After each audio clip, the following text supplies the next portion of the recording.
All right, everyone. We'll make a start now. It's 7:02, and everyone who is trickling in can join. Good evening, and thanks for joining the tutorial session. I thought I'd maybe start by by explaining what exactly a tutorial session is, in case it wasn't clear. But essentially, following the lecture, and as you can see from the timetable, following the lecture, there will always be a tutorial session to either discuss a key reading, a resource, but it is generally a space where we can discuss the lecture in a bit more detail. We will generally have a reading, an assigned reading, or we will have maybe a podcast or a specific video that is linked or related to the lecture, but that enables us to think about some of the content that was presented in the lecture that is obviously related to records management and discuss it in a bit more detail amongst all of you. So that is the purpose of the tutorial. So a bit more substantive discussion. So the key element is of course discussion. So a tutorial can only be successful if everyone contributes, right? And expresses their opinion. Before we kick off, I did put up some tutorial questions linked to the reading that was uploaded onto the LMS, Luciani Durante's reading, the Odyssey of Records Managers. And and I put them up also on the chat if anyone wants to look at them. Um, I have also uploaded the tutorial resource for Sunday's tutorial in the afternoon, right? So please look at the LMS after this session or tomorrow. It's not a reading. We'll be looking at a video, so it's a slightly more interactive. But for this tutorial, there are three guiding questions that we will try and follow and maybe expand on for every tutorial session that involves a reading, right? So the questions were: number one, what is the author trying to examine and prove? Number two, what did you learn about records management from the reading? And number three, what did it make you think about your own context, right? So those are the three questions that we thought we could discuss, linked to Luciana Durante's article. Obviously, if there's anything else that you want to discuss, or if you have any opinions or questions, this is a space in which to obviously express them, and we can answer them and try and have a discussion around it. Yeah. Nadira, anything to add to that? I'll just go over what you said so that Yeah. it's clear to everyone Sure. what we expect to do with this session. තොර මේ සැසියෙන් tutorial එකකින් බලාපොරොත්තු වෙන්නේ lecture එක සම්බන්ධයෙන් තවදුරටත් ගැඹුරින් හිතලා සාකච්ඡාවක් තියන්න. එතකොට සාකච්ඡාවක් නිසා හැමෝගෙම ක්‍රියාකාරී සහභාගිත්වය අවශ්‍ය වෙනවා. ඒතර එතනදී ටියුටෝරියල් එකක් උගුම් දැක්කලා ඇති දැන්ටම සෙෂන් ලයිස්තුවේ ඇජෙන්ඩා එකේ තියෙනවා.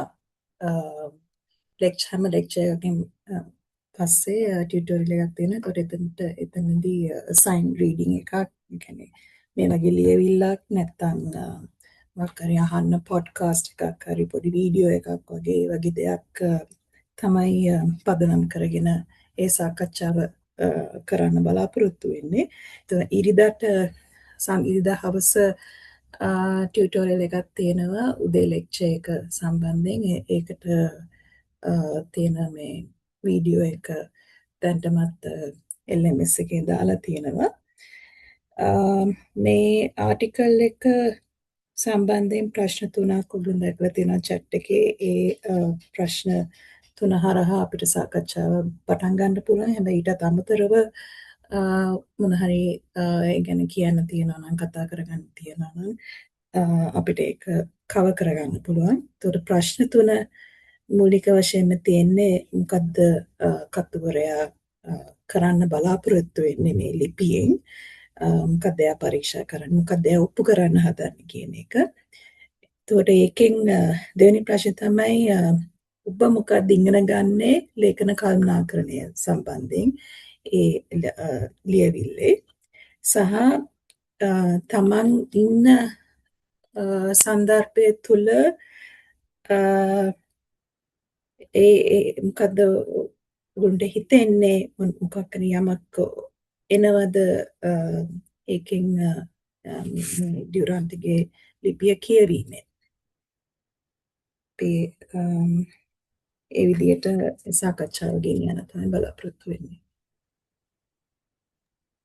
Super. Yeah. So maybe we can make a start.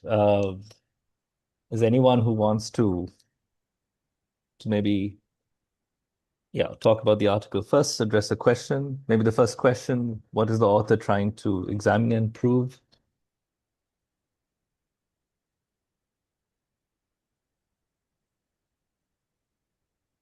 Would anyone like to say anything?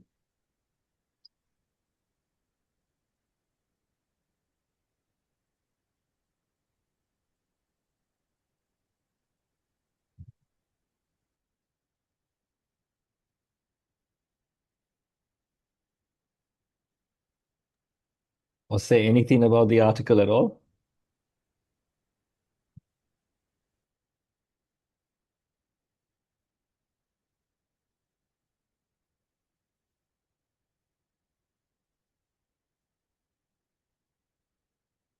අපි දැන් අර තව 21 දෙනෙක් ඉන්නවා මම හිතන්නේ සාකච්ඡාවක් කරගෙන යන්න පුළුවන් වෙයි.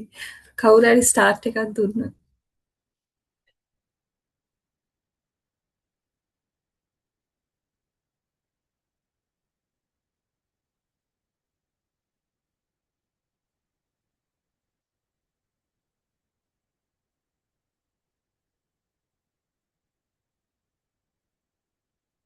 Shall we ask everyone to say something then in that case? Yeah, I mean, it's either that or Good evening, ma'am. we Yeah, say, yes, okay.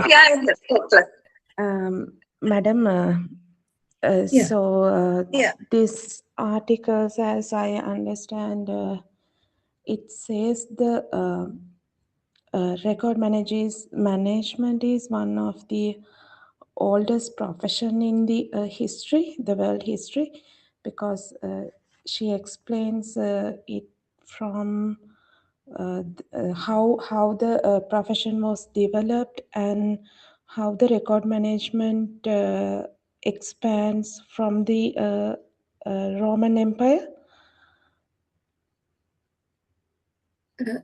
Yeah, that's right. that's right. Nigel, do you want to? Expand? Yeah, correct. Yeah, go on. Correct. Anything Go else on. to say? Anything else to say? And what I understood is the article, it says the history and how this profession is essential. The records are essentials for the accountability when we are doing some works and taking administrative decisions. And also the record management has some many present day practices such as storage and retrieval, and it was a systematically organized system in the society. That is what I understood from the article. Yeah. And author is Yeah, trying great. to say like these are the factors that she's trying to examine and prove in these articles. That's all. Thank you. Thank you for contributing. Yeah, so I mean, precisely right. Records managers, the records management profession is one of the oldest.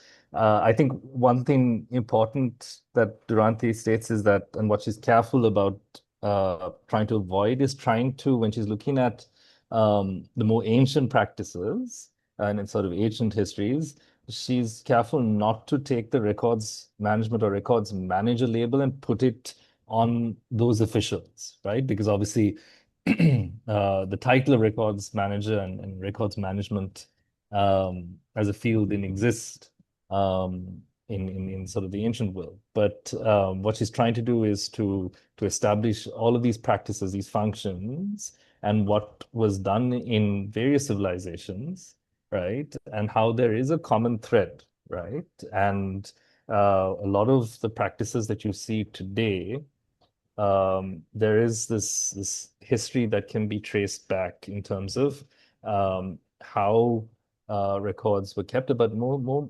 importantly, the importance placed on it, right? And I think it's a very important part of the article in terms of focusing on the importance that monarchs, emperors, the highest echelons of societies and empires and so on, the importance that they placed on keeping records, on creating records and keeping records, right? So it's something to think about when you think of your context today, right? Is that importance still there when we think of records management around the world or even in Sri Lanka, right? And the question that I asked during the lecture, if it's not considered important, why is that? Right? What do we need to do to correct it, right? Because very clearly, and Durante is stressing this very clearly, she says that it's still valid, it's still important, and in different areas of the world, right? It's always a struggle, right, to sort of get it the recognition it requires and also the place it deserves within governance. So if it's not there, um, if it's not prioritized, then what are we doing, right, to, you know, get it there, right? For it to be one of the most important process, one of the most important fields in terms of how organizations function, institutions, individuals, and so on, right? So that's something that she does highlight. Any other ideas? yes, Anything? Sir Yeah. මම හිතන්නේ දැන් වර්තමාන ක්‍රමවේදයන්ට පදනම් වුණු ලේඛන කළමනාකරණයට පදනම් වුණු අතීතයේ පිළිබඳ විග්‍රහයක් කියලා මට හඳුනන්න පුළුවන් මගේ අදහස හැටියට. ඒ කියන්නේ ලේඛන කළමනාකරුගේ භූමිකාව මොකක්ද?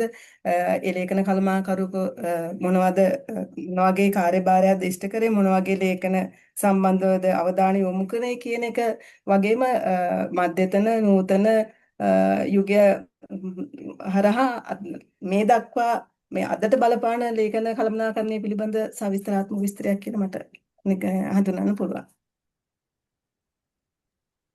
Super. Thank you. Anything else? Any other ideas? මට හිතෙන්නේ සර් ඒ අදහසත් එක්කම ඒ කියන්නේ අතීතයේ ඉඳන් එක ශිෂ්ටාචාරවල කොහොමද ලේඛන පවත්වාගෙන යන්න කටයුතු කරේ ඒකදී අර අක්ෂර චිත්‍ර ඒ වගේ දේවල් පවා උපයෝගී කරගෙන තියෙනවා. එතකොට ලේඛනාරක්ෂකයින්ගේ භූමිකාව කොහොමද පටන් අරගෙන විකාශය වුණේ කියන අදහස.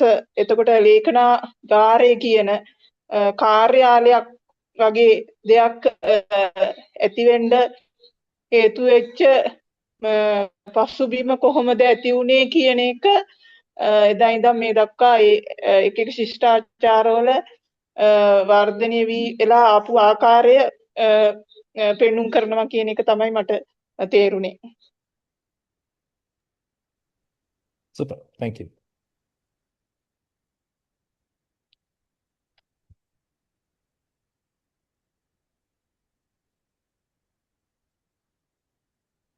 Anyone else? Any other opinions?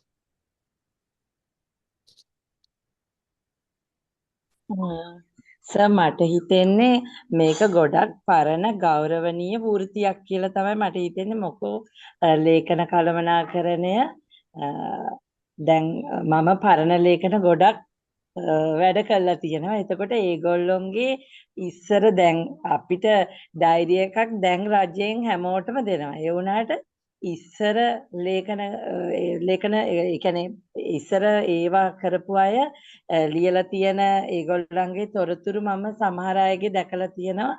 ඒව ගත්තාම මට හිතෙනවා මේ ලේඛන කළමනාකරණය කියන්නේ ඉතා ගෞරවනීය ඒක ලොකු හරි වැදගත් වෘත්තියක් කියලා මට මේ ආටිකල් එකෙන් තේරෙනවා. කෙනෙලා සෂි අදහස් කරුවේ දැන් කාලේ අපි ඩයරියේ වැඩිය මොනවත් ලියන්නේ නැති එකයි පරණ බ්‍රිතාන්‍ය කාලේ GA ලගේ ගවර්නර්ස් ඒජන්ට්ස් ලගේ ඩයරි බලනකොට ලොකු වෙනසක් තියෙනවා කියන එක. ඔව් දැන් අපි ලේඛන කරන දැන් අපි ලේඛන ආරක්ෂකවරු විදිහට අපි කරන්නේ නැති දේවල් ඒ කාලේ සමහර වෙලාවට මේ දැන් අපේ ඩයරි එකක් ගත්තාම මැඩම් මං හිතන්නේ අපි ගොඩක් මේ මං හිතන්නේ ගොඩක් ඒ වගේ විස්තරාත්මකව නැහැ. හැබැයි ඉස්සර හිටපු අය ගොඩක් ඒ වගේ හරි ඒක ගෞරවනීය විදිහට ඒ රාජකාරී කරලා තියෙනවා කියලා මට හිතෙනවා.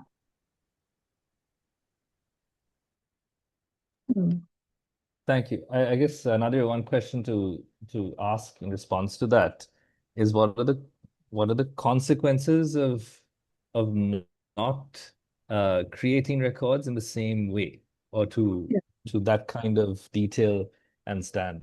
I wonder what the people think the risks or the consequences are.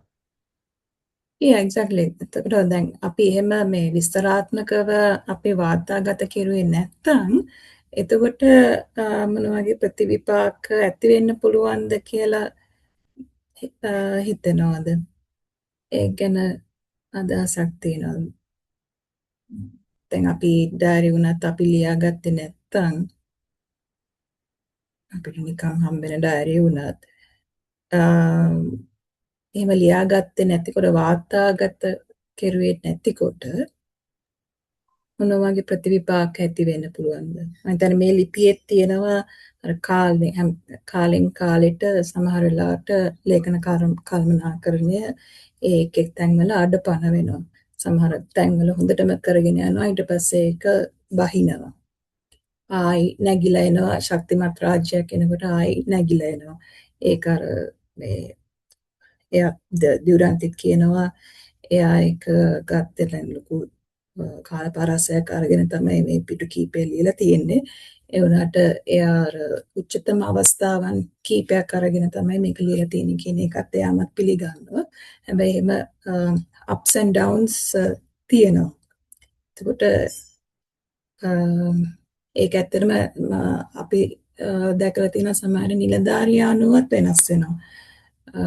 අවුරුදු 200ක් 250ක් පරණ ලේඛන නම් බලනකොට ඒ හිටපු ලේකම් අනුවුණත් ඒ වාර්තාගත කරන ප්‍රමාණය අඩු වැඩි වීමක් ඒකේ ගුණාත්මක භාවය වෙනස් වෙන ස්වරූපයක් අපිට උන්තරන් දකින්න ලැබෙනවා. ඒතර ඒකේ ප්‍රතිවිපාක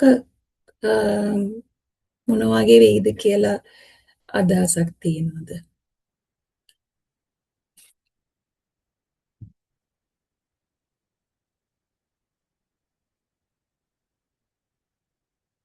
මට හිතෙන්නේ මැඩම් දැන් අපි එදා ලේඛනගත කරපු දේ තමයි අද අපි ඓතිහාසික වශයෙන් සුරකින්නේ. දැන් අපි අඩුවෙන් අද ලේඛනගත කරොත් අපිට ඉදිරියට වෙන්නේ ලොකු අඩුවක්. දැන් අපි අද ටිකක් අපිට අවශ්‍ය දේ අත්‍යවශ්‍යම දේ මගහැරුණොත් අපිට ඉදිරියට දැන් අපෙන් පස්සේ යන පරම්පරාවට අපේ ඉතිහාසය බලද්දී ඒක ලොකු අඩුවක් වෙන්න පුළුවන්. අනිවාර්යයෙන්ම. ඒතකොට අපි දැන් ලියන දේ අනුව තමයි පසු කාලිනව ඒක ඉතිහාසගත කරන්න අවස්ථාව ලැබෙන්නේ පර්යේෂකයන්ට. ඒ ගැන විස්තරයක් නම් ලියන්න පුළුවන් වෙන තුර සමහරට එක සිද්ධියක් ගැන කිසිම වාර්තාවක් ඉතිරි වුණේ නැත්තම් ඒක ලියලත් නැත්තම් නැත්නම් ලියලා ඒක මැකිලා ගියොත් ඒක නැති වෙලා ගියොත් ඒ සම්පූර්ණ ඒ සිද්ධියම අපිට අහිමි වෙනවා පසු කාලිනව ඒ ගැන කවුරුවත් දැනගන්නේ නැහැ. ඔව් මැඩම් මටත් දැන් තියෙනවා දැන් මට ජනාධිපතිවරුන්ගේ ඩයරිස් ඇවිල්ලා තියෙන දැනටත් එනවනේ දැන් මේ ළඟදිත් ආව ඩයරිස් වගේක් තියෙනවා හැබැයි මේ ඒ ඩයරිස් වල සම්පූර්ණ විස්තරයක් ඒ වගේ ලියලා නැහැ.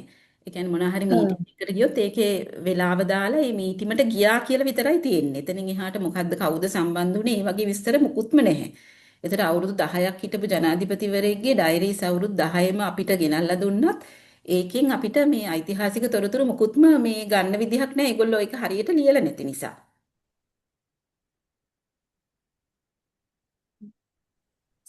Excuse me, madam. Chandrika was saying, sir. Chandrika කියප එකටම මටත් තව කියන්න දෙයක් තියෙනවා. දැන් අපි ඩයරි එකක්ම කියන එක ගන්නත් නැත්තොත් දැන් ඉස්සර ගත්ත තින් මෙච්චර දියුණු තාක්ෂණයක් නැහැනේ. දැන් අද කාලේ වෙනකොට තාක්ෂණයේ දියුණු වෙලා ගිහිල්ලා එක දෙයක් විවිධ මාධ්‍ය ඔස්සේ මේ රෙකෝඩ් වෙනවා. එතකොට අපිට ඉතිහාසය මැකෙන්නේ නෑ නේද කියන ප්‍රශ්නේ තියෙනවා මං ගාව. මොකද ඉස්සර නම් දැන් ඉස්සර ගත්තොත් රූපවාහිනී මාධ්‍ය නෑ, රේඩියෝ මාධ්‍ය නෑ, එහෙම මේ මොනවාද පුවත්පත් එහෙමට නෑ. එකක් දෙකක් අතර තමයි යම් දෙයක් සිද්ධ වෙනවා කියලා දැනගන්න පුළුවන් වෙන්නේ. නමුත් දැන් අද වෙනකොට විවිධ මාධ්‍ය තියෙනවා, සමාජ මාධ්‍ය තියෙනවා. එතකොට ගොඩක් දේවල් අර ලියවුන්නේ නැති වුණාට මොන විදිහකින් හරි රෙකෝඩ් වෙලා තියෙනවා නේද?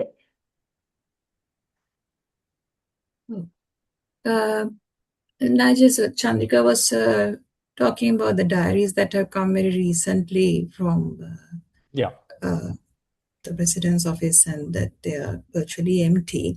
And Shriyani is asking, if there are right now so many sources that are recording the same event, so the newspapers, the TV stations, social media, and so on. So then the question arises as to whether we will actually lose anything. But I feel that the authoritative record is the public record, whatever that you have out there. Well, at least you can't afford to lose the public record. You might have what is left in the papers, and we do experience that. Then අපි ගොඩක් වෙලාවට අපි දකිනවා සමහර මේ නැත ඉතිහාසයේ සිද්ධීන් පර්යේෂකයන් ඇවිල්ලා බලන්නේ පත්තර වලින්. ඒකට අර මේ ඒ පත්තරේ ගිය එක ඒක මේ ඩිස්ක්‍රෙඩිට් කරනවා ඒක වළංගු නැහැ කියලා කියන එකත් නෙමෙයි. කියන්නේ සමාජයේ සමාජ මාධ්‍ය යන්නේ ඒකත් ඇත්තටම මූලාශ්‍රයක් බවට පත් වෙනවා. ඒකත් යම්කිසි දෘෂ්ටි කෝණයක් පිළිඹු කරනවා අනිවාර්යයෙන්ම. හැබැයි අපිට අර නිල වාතාවත් ඒකෙත් ප්‍රශ්න සාගත තැන් තියෙන්න පුළුවන්. හැබැයි පොදු වාතාව පොදු ලේඛනය උනත් අවශ්‍ය වෙනවා. අනිවාර්යයෙන්ම අවශ්‍ය වෙනවා එකල තිබ්බ රජය දරපු ස්ථාවරය දැනගන්න. So even if the public record is not going to be fully accurate and you need to supplement with other sources, you still do need the public record, because we find a lot of researchers actually coming in and the only source that they can refer in certain instances being the newspapers. Yeah, some really so two really interesting points and questions. I think just in response to Chandrika's overall observation about the diaries of former presidents, Duranti just she does talk about the features of these different periods, right, in terms of governance. So one thing is for all of us to think about, why things are the way they are in terms of how records are created. So now I think, during this tutorial, we've established that there are certain lapses or, there are issues in standards in terms of records creation and the kind of information that is represented on those records. So it could be that in today's sort of period, in this current juncture, we have less detail. Yeah. So therefore, the activities aren't documented to the extent that they need to be, right? Or, for example, a meeting and so on. That is a common problem, not only in Sri Lanka, but around the world as well. But it does bring us back to the value of records management, because part of records management is records creation. But what Duranti is saying is also overall, your political context, your overall sort of public um, governance, or your public structures, that culture also influences records management, and as part of that, records creation. So what does she point to? In the modern period, one of the distinctive features was secrecy, right? Compared to parts of the ancient world where you had a more public orientation and where accessibility was a key feature. We get to the modern period and thereafter, and even today, Duranti says that inaccessibility, right, is the main sort of characteristic, right? So not being able to or not willing to provide records. So that also affects the records creation process, because you have, in any part of the world, the public sector and officials who are influenced by secrecy and the kind of information that needs to be recorded, and who are, obviously at one level not willing to make certain records accessible, but then also are very careful about what is recorded for various purposes. It really depends on the political context. I don't know if there's anything there to add to that. Was that clear? Yeah, Yeah. that's clear. තොර අපේ තියෙන අපේ මේක ලංකාව විතර නෙමෙයි, ඒක වෙන ඕනම රටක වෙන්න පුළුවන් දෙයක්. එහෙම මේ ඩියුරන්ටිත් කියන්නේ අපි දැන් අපේ සාකච්ඡාවෙන් පැහැදිලි වෙන්නේ ඇත්තටම වාර්තාගත වෙන්නේ කුමක්ද කියන එක සම්බන්ධයෙන්ුත් අපි සැලකිලිමත් වෙන්න ඕනි කියන එක. එතකොට දැන් තියෙන වාර්තාවල එච්චරම විස්තරයක් නැති වෙනවා කියන එක තමයි අපි දකින්නේ. සහ ඒක තියෙන මේ දේශපාලන සංස්කෘතියත් එක්ක වෙනස් වෙන දෙයක් වෙන්න පුළුවන්. ඩියුරන්ටිත් කියන්නේ මේ දැන් නූතන කාලේ අපි දකිනවා ප්‍රවේශ වෙන්න අපහසුතාවයක් තියෙනවා කියන එක. කියන්නේ ප්‍රවේශයට ඉඩ දෙන්නේ නැති ප්‍රවණතාවයක් තියෙනවා නූතන යුගයේ. එතකොට ඒකට දේශපාලන සන්දර්භයක් තියෙනවා.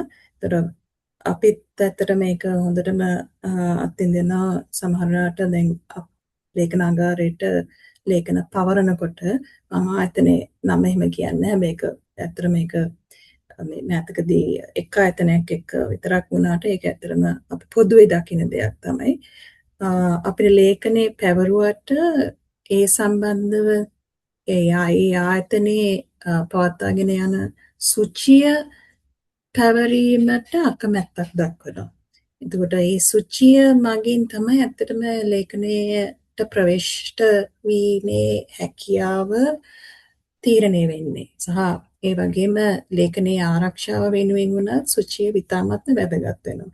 හැබැයි සුචිය තමන්ගේ ආයතනයේ තියාගෙන ලේඛනයේ පමණක් අපිට පවරලා ඒක ඒතර අපි ගබඩාවක් වගේ ඒක පවත්වාගෙන යාමක් පමණක් සිදුවන තත්ත්වයක් තමයි ඒතර උදා වෙන්නේ. ඒතර එතනත් ඒකේ මූලික අදහස වෙන්නේ ප්‍රවේශ වීම, ඒ ලේඛනයේ තොරතුරු වලට ප්‍රවේශ වීම පුළුවන් තරම් සීමා කරන්න.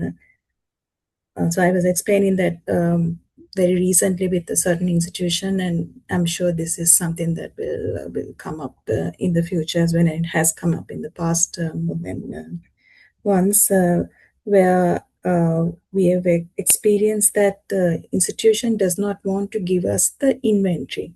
So they want to give us the documents with a certain number that they link to a database of their own, but they are reluctant and they actually refuse to give us the inventory. But when I try to explain that the metadata is very much a part and parcel of the security of the record as well, and also would be very important for access, there's a risk that there's a barrier towards that. I mean, in the sense that they want to keep it inaccessible.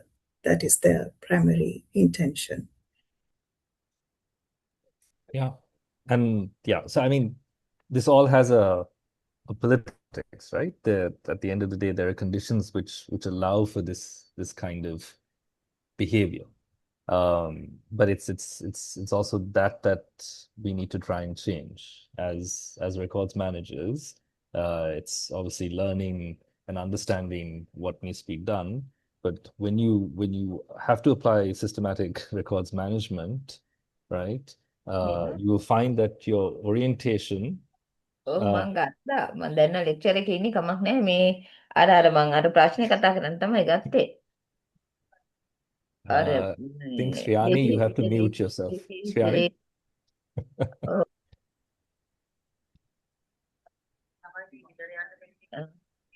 Sorry, hold on. Mute කරගෙනද කියලා බලන්න හැමෝම.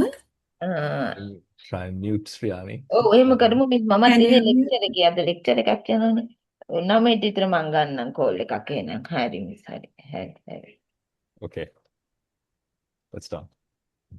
Sorry, I forgot where I was.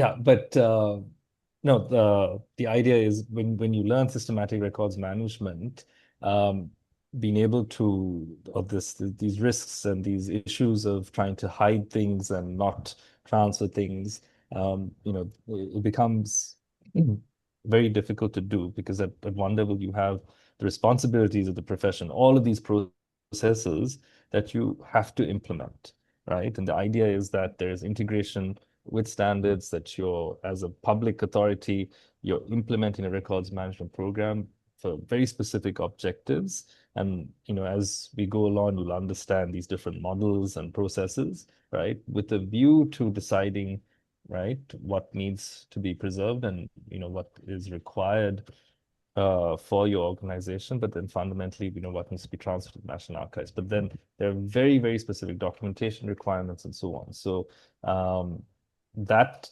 building that kind of culture and again, the key words are systematic records management is something that helps with accountability, that helps with transparency, and fundamentally strengthens the governance of the country. So that's I think important to keep in mind. I think with Sriyani's point about different sources, again, this all of you will kind of go through this on Sunday during the lecture on sort of defining records and understanding the characteristics of records. With let's say newspapers and videos, coverage of different events and so on. There is, I think, always, and I think generally people are more conscious about it now, the importance of scrutinizing or being very careful about how we see these sources. Yeah. So I think that for me applies to not only news media, but it also applies to even what is being created in institutions and so on, right? Even public institutions, because there's always intent, right? So records obviously are created, but we still have to approach them and scrutinize them and look at them critically. So if you take news media, digital media, we know how much there is in terms of disinformation now. So disinformation, right, and misinformation, those ecologies that are now widespread are very, very serious threats to obviously records management and archives. right? Because you actually have aspects of disinformation and misinformation that now creep through institutions that are transferred to archives and so on. So um, that is something to keep in mind when you are looking at any source. But fundamentally, again, when we consider records, right, the definition of records, the characteristics, whether they are authentic, whether they are reliable, right, whether they have integrity, and whether they're usable, all of these questions about how comprehensive they are and whether they are um, genuine sort of proof, whether they attest to facts, comes up, right? But we have to keep in mind, and this is what records managers, in terms of theory and archivists, in terms of a lot of the scholarship, what they highlight is that records never represent the whole of something. It's always a fraction of it.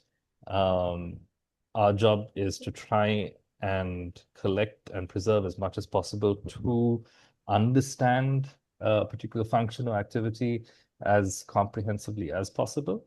But that is perhaps never possible in its fullest extent. There's always going to be some gap. There's been a lot of work done, for example, in terms of uh, people and entire communities that have been rendered invisible in terms of how institutions document, right? So different perspectives that are missing and so on. So it's very important to look at everything critically in terms of records, but to understand that perhaps a complete or 100% documentation of an activity is impossible, and also that there always will be intent in terms of records creators to represent things in a certain way. Records will be created, records won't be created. Records won't be created because they don't want to highlight particular things. They don't want to document certain activities, certain issues, events, and so on. So all of this impacts records management, but it's the job of records managers to interrogate that, right? So it's a records manager can look at the entire sort of sequence of an organization's activities, can go into sort of a lot of detail to figure out where records should have been created, and then raise questions about why they're not created. So the job is also to make sure that records are created where they are, because they will be required. And if they're not created, then it causes serious issues in terms of accountability. Yeah. So I mean, I won't mention names, but I brought up this point before. If you go to the National Archives and if you look at the record groups of institutions, there are some institutions that hardly have anything, right? You have one institution that has, I think, 2 records, right? And that has been functioning for decades. Similarly, you'll have one of the most important ministries that has only transferred regulations, right? So you won't find anything related to administrative functions, meetings, anything with regard to decision making, nothing. It is only regulations that comprise that record group. That is a records management issue. Yeah, because that ministry has decided that they're not going to transfer or preserve anything. Presumably they've kept it, right? But that's a records management issue because they have not transferred anything to the National Archives in terms of how that institution works, right? And if you look at Duranti's article, she's talking about those activities and the relationships and how we understand activity in its fullest extent as far as possible. Yeah, and that is important in terms of how we then are able to look at these records as sources, as authoritative sources. Right? So she says that these records need to be maintained in such a way that their relationships in the files mirror the network of relationships created by the activities from which the records result. Yeah? So if we don't understand that, right, and there are some very important public institutions in this country that function during various periods. So if you think of the war, right, that lasted almost 3 decades, there are some very important public institutions. So if their records haven't been maintained, they haven't been preserved, they haven't been transferred to the National Archives, right? If they haven't created records and so on, then that's a serious issue. The thing is that no one really talks about these problems because there's not enough, as I've said before, there's not enough records managers to look into these, to study these matters, and raise sort of awareness. Yeah. But that is the responsibility, that is the duty in order to fundamentally understand how institutions work. And to do that, we need records. I think Sriyani's question is also a good question because it's something that can come up. Many people might think, okay, there's so much out there right now, and yeah, when you're always on social media, you think that there's so much you can tap into within seconds, and then it won't be lost. But then to appreciate the institutional history through the public record that has to be built up, that has to be created and preserved, that's a switch that is very difficult for the public to make because in the first place, they don't understand what a record is. They don't understand what we keep in the archives as opposed to what a library keeps. So the fact that decisions, actions, transactions, they're all recorded in the public record. But then we might be talking a lot about public records, and I guess this article also points in that direction, but that is not to say that what we are going to be discussing in this course is not also relevant to private records, your own records, and of course to private institutions. Yeah, private institutions and I guess communities, community organizations, and so on. No? Yeah. Sriyani ගේ ප්‍රශ්නෙන් ඇත්තටම ඒක හොඳ ප්‍රශ්නයක්. මොකද ඒක ගොඩක් අයට එහෙම ඒක ඔළුවට එන්න පුළුවන්. හැබැයි අපි ලේඛනයක විශේෂාංග බලනකොට ගුණාංග බලනකොට අපි බලාපොරොත්තු වෙන්නේ ලේඛනයේ තත්ත්වභාවය, විශ්වසතාවය, පූර්ණත්වය, උපයෝජිතාවය තිබිය යුතුයි කියන එක. ඒතර ඒක තවදුරටත් අපි ඉරිදා උදේ ලෙක්චර් එකේදී ඩිස්කස් කරනවා. ඒතර ඒ අනුව බලනකොට අපි පුවත්පතක් ගන්නකොට හිතන පුවත්පතක් අපි ද්විතීක මූලාශ්‍රය හැටියට තමයි සලකන්නේ. ඒක අධිලේඛනයක් හැටියට සලකන්නේ පුවත්පත් බලන්න ජාතික ලේඛනාගාරයට මහජනයා පැමිණෙනවා. එනට ඇත්තට මේක අධිලේඛනයක් කියලා සලකන්නේ නැහැ කියන එක මම අධිලේඛනයක් හැටියට ඒක සලකන්නේ නැහැ. ද්විතීක මූලාශ්‍රය හැටියට තමයි සලකන්නේ. හැබැයි අපි බලන වීඩියෝ එකක් ඒ ටීවී එකේ රූපවාහිනිය අපි දකින දේ වුණත් ඒ සම්බන්ධයෙන් වුණත් ඒකේ දෘෂ්ටි කෝණයක් අනිවාර්යයෙන්ම තියෙනවා. කවදාවත් කිසිම ලේඛනයක් ඒ සිද්ධිය සම්බන්ධයෙන් සම්පූර්ණ වාර්තාවක් වෙන්නේ නැහැ කියන එක අපි තේරුම් ගන්න ඕනේ. ඒතොර ඒ වගේම අපි දැකලා තියෙනවා සමහරවිට ආයතනික මට්ටමින් වාර්තාගත කිරීම කෙරුවේ නැති නිසා නයිජර් කිව්වේ මිනිසුන් සහ ප්‍රජාවන් සම්පූර්ණ ප්‍රජාවන්ගේ අනන්‍යතාවයම නැති වෙලා තියෙනවා. ආයතනික මට්ටමින් එහෙම එකතු කිරීමක් ඒ අය සම්බන්ධයෙන් වාර්තා එකතු කිරීමක් සිදු වෙලා නැති නිසා.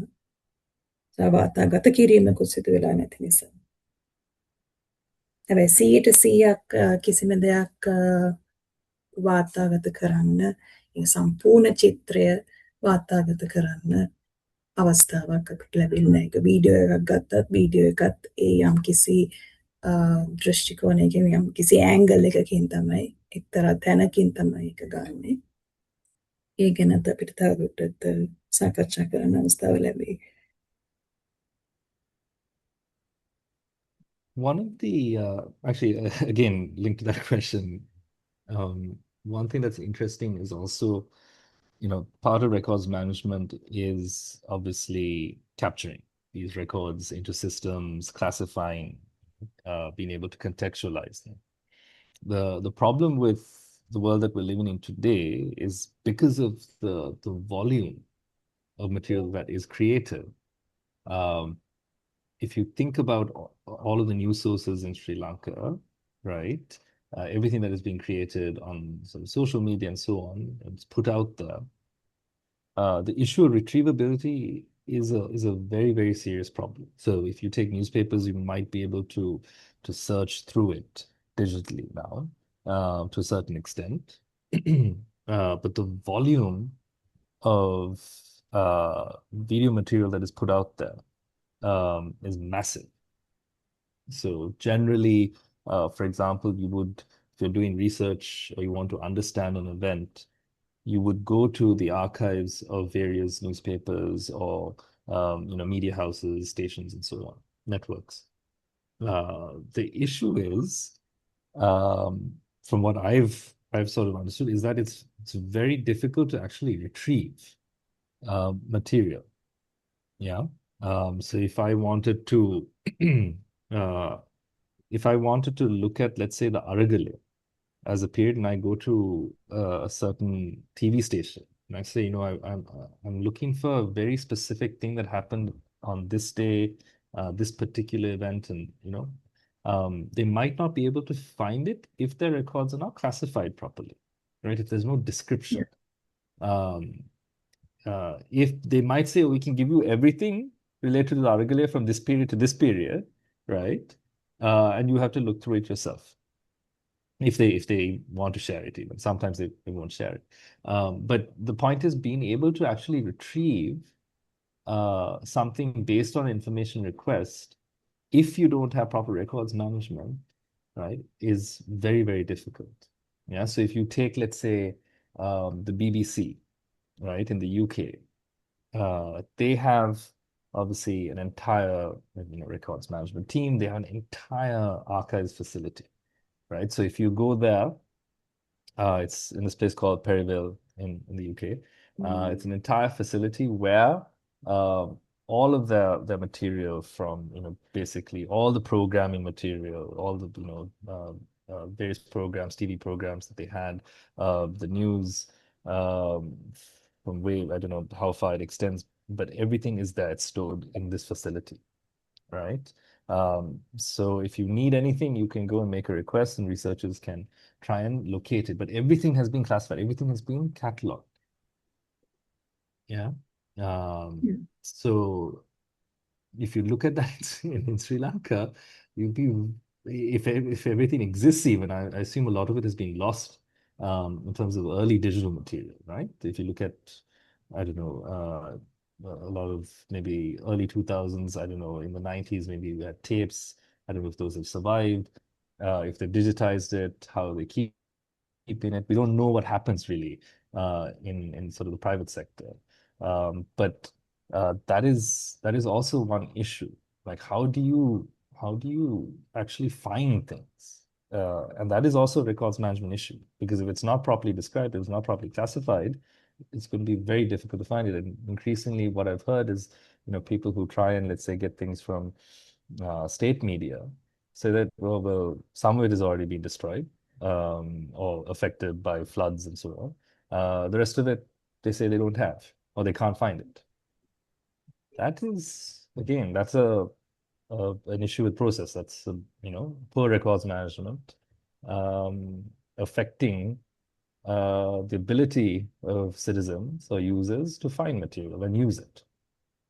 So that's also something to consider. And that's why records management is valuable, because part of your duty is to be able to classify to put things into context and make sure that, again, that activity is adequately documented.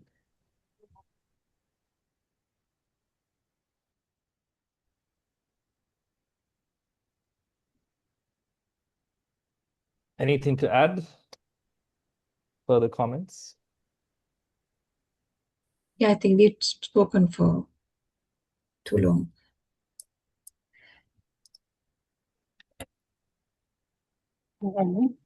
Madam Oh, Mima. Madam දැන් මේ ලෝක ශිෂ්ටාචාරයේදී දැන් අහලා තියෙනවා දැන් චීනයේ dragon bone ඔර්ගන් bone කියලා අර සත්ව අස්තිවල පවා අක්ෂර ලිව්වා කියලා ඒ වගේම කඩදාසි හොයාගත්තේ චීන ශිෂ්ටාචාරයෙන් කියලා මේ ආටිකල් එකේ චීන ශිෂ්ටාචාරය ගැන සඳහන් වෙන්නේ නැත්තේ ඇයි? ලේඛන ගැන සඳහන් කරනවා. Vimal is asking about the Western bias. I mean, she talks about the Incas, I think that was the only mention, and then she quickly goes into. Yeah, no, I think good point. Yeah. Vimal, if you go to the LMS, I have put two other readings, one by Jeffrey Yeo and the other one by Ernst Posner. Jeffrey Yeo talks about China a bit. There is a bit of a Western bias. There's also a lot of focus on Western methods, but there is also literature on China. So if you're interested, I can send you some. But archivists and records managers in China have written articles about the history of record keeping and also the development of archives in that country. So yeah, I can definitely share if anyone's interested. But yeah, in some cases, when you look at a lot of the readings that's coming out, so one of the main journals is the Records Management Journal. You'll see that now a lot of the research is still focused on the West, but there's a lot coming out from the continent of Africa, right? Because they have various African countries have really, really strong records management foci. I mean, they've really invested in the development of the profession, but there's a general appreciation for records management. So there's a lot of research coming out of Africa, less so from South Asia. Yeah, you get bits that are coming out from India. There is actually, and this is the tragedy of it, but if you search the journals for Sri Lanka, I don't think you will have, nothing. There's not a single paper in Records Management Journal on Sri Lanka. Nothing. Right? There is maybe one journal in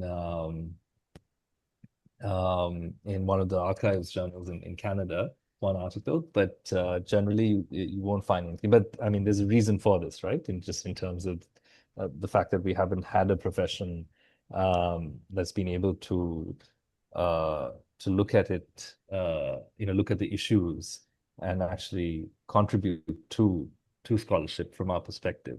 But other countries have started addressing it. There's more and more literature coming out of China.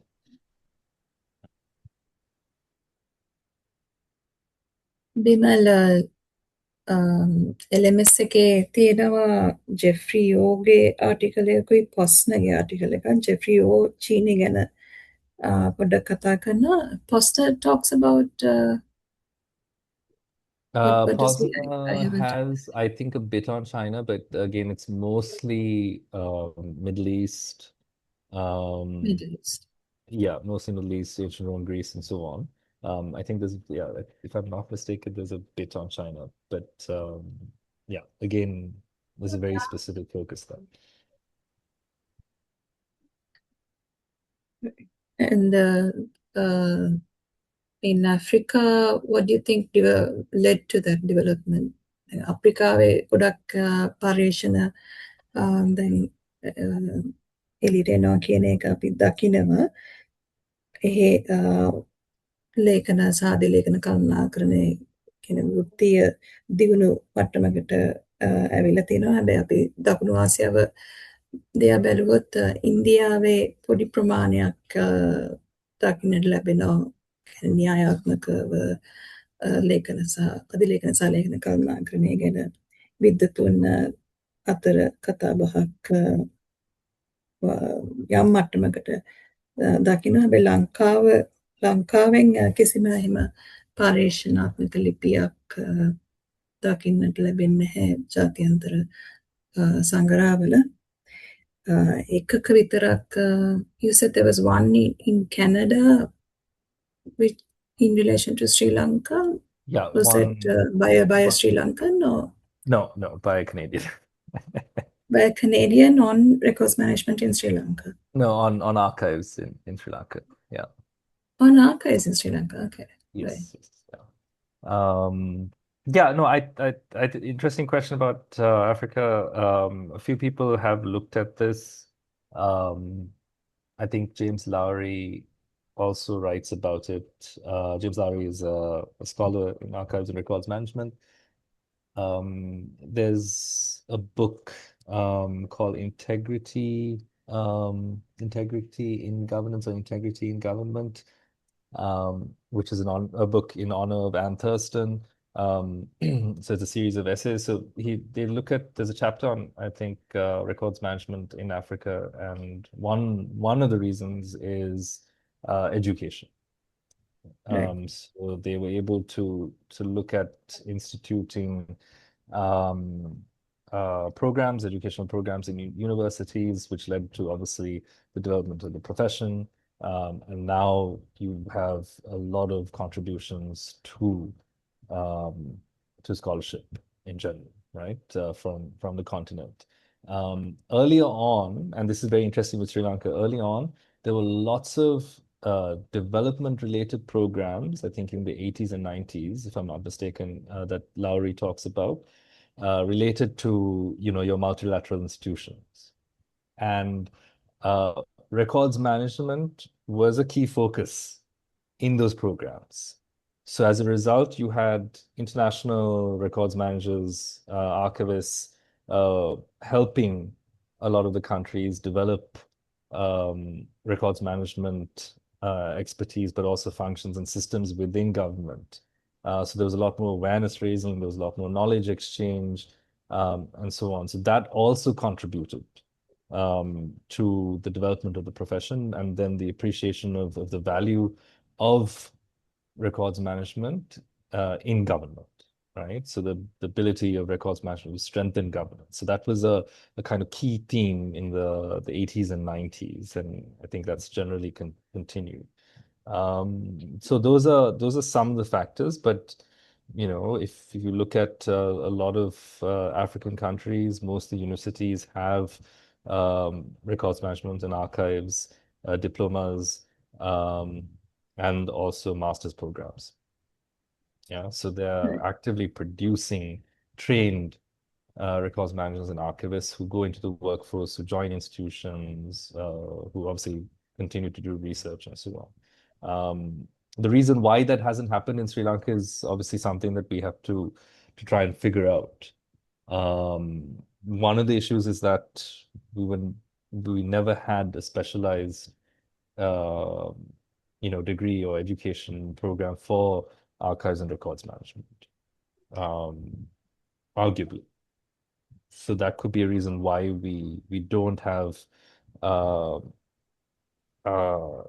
this general appreciation or understanding of records management in Sri Lanka, right? And why it's harder to advocate for it, because people don't understand it, whether, if you take government officials and so on. But that needs to be studied further. These are all, again, assumptions that need to be proved. But there has been guidance, there's been some work. The National Archives has put out publications and guidance and so on before.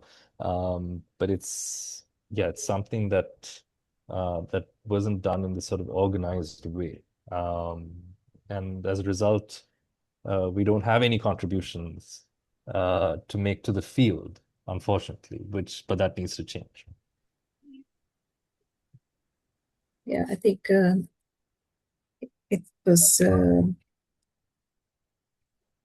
very very nice that Duranti, and then in her conclusion, she goes into the importance of the body of knowledge, disseminating the body of knowledge. Durantige ලිපියේ අන්තිම column එකේ අන්තිම පිටුවේ column එකේ එයා කතා කරන්නේ මේ විෂයපතේ අපි ඉගෙන ගන්න ඕන කියන එක. ඒතොර ඒක සම්බන්ධයෙන් කිසිම මේ සැකයක් නැහැ. අපි ඒක කරන එක අත්‍යවශ්‍යයි කියන එක. No question is more important for any profession than the education of its members. For professional education fashions the outlook of practitioners and the image they present to society. Yep, exactly. Yeah. Which is what we're doing right now. Yeah, and hoping that's right. to change, which is why this course is so important, right? And what we discussed last week, you are the first batch who will go through this certificate course and be certified records managers. So that is a critical juncture because it represents a turn, Sri Lanka's own turn in terms of trying to establish records management processes. And all of you going back to your institutions or wherever you end up, and being able to advocate for records management and implement those processes. So that's hopefully what the result is. I think that's where the third question you put up is important, comes in. What does it make you think about your own context?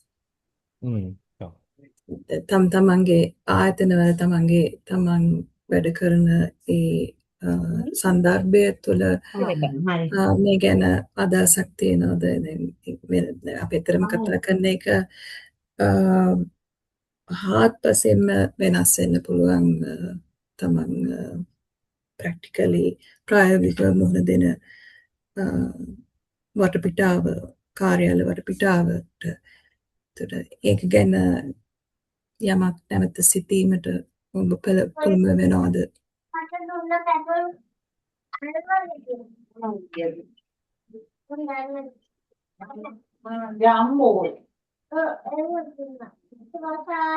අපි mute කරගමු අපේ sound එක. I think Sriyani, you need to mute your mic.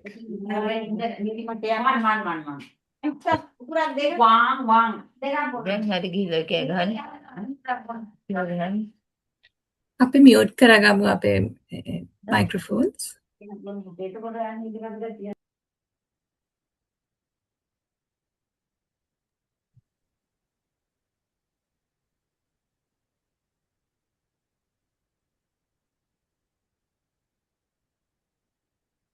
So does anyone want to talk about context? Maybe what they think about the context of records management in their own organizations, or how they feel about why records management isn't recognized or valued in the country.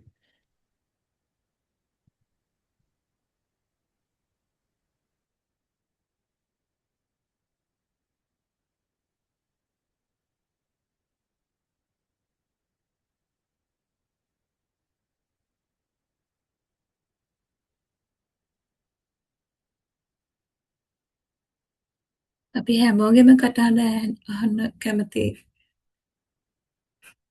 Physical එක ගන්න නැති class එකක් නිසා විශේෂයෙන්ම සක්‍රිය දායකත්වයක් බලාපොරොත්තු වෙනවා. Hello. Hello. Actually, this is not a question. I want to just share my little experience. According to my experience, record management is much more than just 2 words. Because our record rooms are badly damaged by the Ditwa flood. Soon after that, we commenced the conservation process under the guidance and supervision of the National Archives, especially Dr. Nadira. After that, actually, we realized that record management is not a simple process. We are still stuck in the recovery process. I again realize record management is much more than just two words. It's a very complex process. Thank you. Thank you for that. Yeah, thank you for sharing. So interesting example about the Ditwa floods and the records rooms that were affected in several public authorities. There are obviously some that were affected more, and there's obviously a lot of valuable work that's being done. My personal opinion is that I think Ditwa, unfortunately, we mentioned this also, it took a disaster, and it often takes a disaster for people to understand the value of something, right? And this is, potentially one such case. I think there was a bit more sort of discussion, obviously, about the need to look after public records, but it didn't really, push it to the extent that many of us, would have liked, right? The need for systematic records management, the need for professionals to be, in these records rooms and looking after these records. And that's where it needs to go because with professionalization obviously comes with the insertion of standards and so on, right? So the location of records rooms and the standards that sort of govern even sort of disaster, preventing disasters and so on, that is all covered, right, in records management. That's part of our training. So it's not just also about classification and so on. You learn the standards in terms of setting up a records room, looking out for risks, and that includes environmental risks, right? So one aspect is to consider where you place your records room, and what are the measures required to prevent excessive flooding, right? So generally, I mean, Ditwa was severe. Some of the measures, Ditwa, you would have had to have your records room ideally located in the sort of highest point of a building, which is depending on various other factors is a decision that you need to make. But there are all of these factors that a trained records management professional has to consider in constructing that repository, in developing that repository, in procuring equipment for that repository. Right? So as a general practice, we often keep things at least 2 to 3 feet off the ground. So you'll never find records lower than that, ideally. Right? But obviously there are issues in terms of backlogs, overcrowding, lack of space, and so on, and things start to slip. But again, a professional records manager would be looking at all of these issues and flagging these issues, talking to senior management or the senior level of a public institution, right? And documenting these things because that's part of what we need to do. Yeah, I mean, that's something that hopefully improves as more and more people go through this course, and they're able to advocate for better standards, and also be able to look at decision making in a more sort of evidence-based way. But yeah, Ditwa, at least for me, should have resulted in a more, I guess, concrete focus on records management. But yeah, hopefully, slowly it increases. I don't know if you agree with me, Nadia. No, that's true. I can't say that I'm happy with the response overall, but I think that is because there's been decades of negligence and disregard for the field, that it and it affected only one or two institutions that badly that they started to think about it. But and I think that perhaps when we bring in the new law, that would, and then that also depends on how successfully we can implement it. That may be perhaps more effective to make it legally binding to take certain steps. So one of the problems we had was that we were not understood by the institutions that were affected. So when we went in and said, you have to freeze your records, that was just unthinkable. I mean, they were looking at us blankly, and it was very difficult to convince the public authorities that that was one of the steps, one of the immediate steps they needed to take if they had so many records. And we found recently මේ ළඟදී ඇත්තටම ඒ අධිශීතකරණය කරගන්න බැරි වුණ ආයතනයකින් මට කොළ මිටියක්ම ආවා අවසර ඉල්ලලා ඒ ලේඛන විනාශ කරන්න. ඒක අපි ගණනය කෙරුවා මම හිතන්නේ ලේඛන 19,000කට වඩා වැඩි ප්‍රමාණයක් සම්පූර්ණයෙන්ම විනාශ වී ඇති බව කියලා ඒක ලයිස්තුගත කරලා තියෙනවා. ඒවා විනාශ කරන්න අවසර ඉල්ලලා තියෙනවා. ඒතර දැන් අපේ දෙපාර්තමේන්තුවල දැන් මේ දවස්වල ආවොත් ඒ අධිශීත කරණය කරලා තියෙන ලේඛනයක් දකින්න පුළුවන්. ඒතර ඒක ගල් වෙලා වගේ තියෙන. ඒතර අපි ඕපන් හවුස් එක ප්‍රෝග්‍රෑම් එකක් කරනවා. දැන් රජයේ ආයතන කීපයක්ම දැන් මේ දක්වා ඇවිල්ලා තියෙනවා. ඒක මම හිතන්නේ ගොඩක් සාර්ථක ප්‍රෝග්‍රෑම් එකක්. ඒතර එතනදී අර ඒ එන අයට ඒක ඇත්තටම දකින්නට ලැබෙනකොට ඒකෙන්ම ඉතින් පුදුමයටපත් වෙනවා. ඒතර ඒකෙන් යමක් ඉගෙන ගන්න කියලා තව දැන් තරුණ ආයතනකට තව අවුරුදු ගානක් ඊට පස්සේ වුණත් ඒගොල්ලන්ට මතක් වෙයි මෙහෙම දෙයක් අපි එක දවසක ලේඛනාගාරයේ දැක්ක කියන එක. ඒතර ඒක ඇත්තටම පුදුමයකට කාරණයක් වුණාට අපිට අපි මෙහෙම ට්‍රේනින් එකක් කෙරුවත් මේ විදිහට අපි අධ්‍යාපනයක් ලබා ගත්තොත් අපි දැනගන්නවා ඒක තමයි එක්තරා සමහර මේජර් ඩිසාස්ටර්ස් වලදී අපිට ගන්න පුළුවන් එකම ක්‍රියාමාර්ගය වෙන්නේ කියන එක සහ ඒක වෙනුවෙන්ම අපි පෙනී සිටින්න ඕනේ. ඒතර අපි අපේ බුද්ධිය දැනුමත් එක්ක අපිට වෙන දෙයක් අපිට නිර්දේශ කරන්න බැරි වෙනවා. ඒ අත්දැකීමත් එක්ක අපි ලබලා තියෙන අධ්‍යාපනයත් එක්ක අපිට ඒක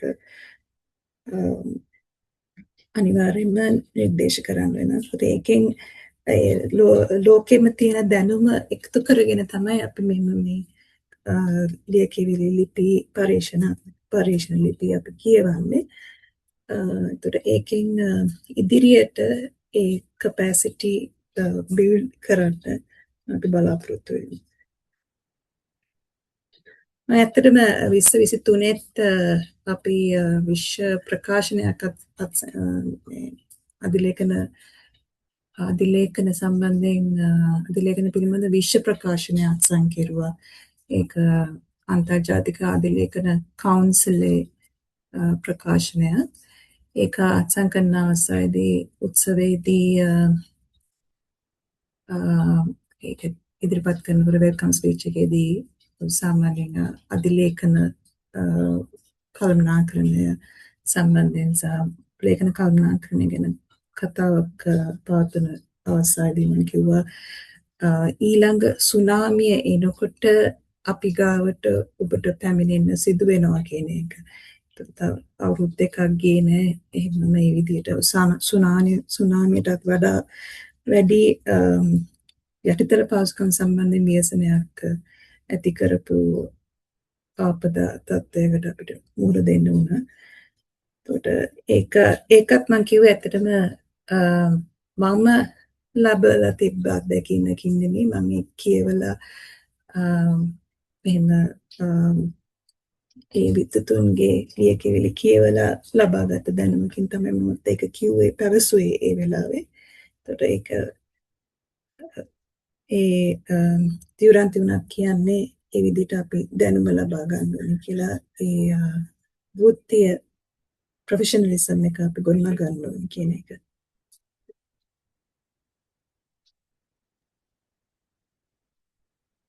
Yep.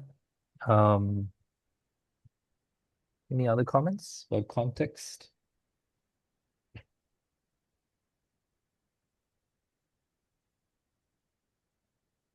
Maybe one thing I can offer as an observation, and maybe the rest of you can possibly comment on it. Something that I've noticed increasingly over the last couple of years that isn't necessarily unique to Sri Lanka, it happens all over, is that, in trying to understand why it is so difficult to also get records managed mainstreamed across both public and private sector, is because and I'm not sort of blaming the profession, but it's just the way things have worked out. So the focus on IT professionals and their role in an organization, that often, and I think that's sort of happened in Sri Lanka throughout these sectors, is that has replaced the kind of understanding or importance of records management. So there possibly wasn't even an understanding of records management, but the value placed on systems and building systems within organizations has led to the IT professional being the core profession in terms of handling that element. So even now, when you look at a lot of the projects going on, let's say in the public sector, you have management information systems and so on that are being implemented, right? Including quite recently with one of the ministries. Now, those management information systems, in some cases, the developers claim have a records management function.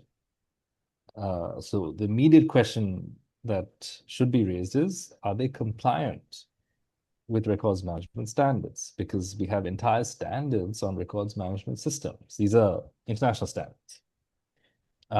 Because at the end of the day, if you have information systems that are linked to records management, but they don't follow the principles and practices of the records management profession, then the chances are you are not capturing records in the way that you should. In that sense, that they are not being classified or understood in terms of functions, activities, and transactions. They're understood in some other way or ingested into these systems, right? But there's a complete loss of context. Yeah, and they're put into storage.